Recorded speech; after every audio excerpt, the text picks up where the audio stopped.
This lesson shows how to use demand curves to illustrate the behavior of consumers. Movements along a demand curve illustrate how consumers respond to changes in the price of the good. Shifts of a demand curve capture how consumers respond to changes in other things. You might care because being able to explain and anticipate changes in prices and quantities traded can make you a better consumer, employee, and entrepreneur. We have 7 main points. First, what do economists mean when they say quantity demanded? The quantity demanded is the amount of a good that consumers would be willing and able to purchase in a given time period if the suppliers are willing and able to sell an infinite amount. Second, how does the change in price affect the quantity demanded? The quantity demanded decreases as price increases and increases as price decreases when the other non-price determinants of the quantity demanded remain constant. 3. What is a demand curve?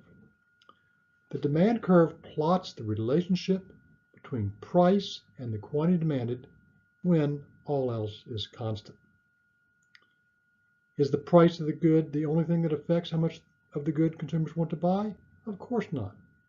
Many things besides the price of the good affect how much of a good consumers want to buy. 5.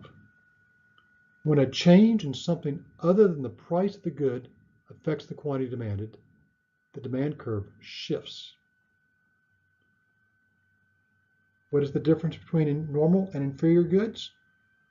Whether a good is normal or inferior depends upon whether demand increases or decreases when income increases. 7. What is the difference between pairs of goods that are substitutes and pairs that are complements?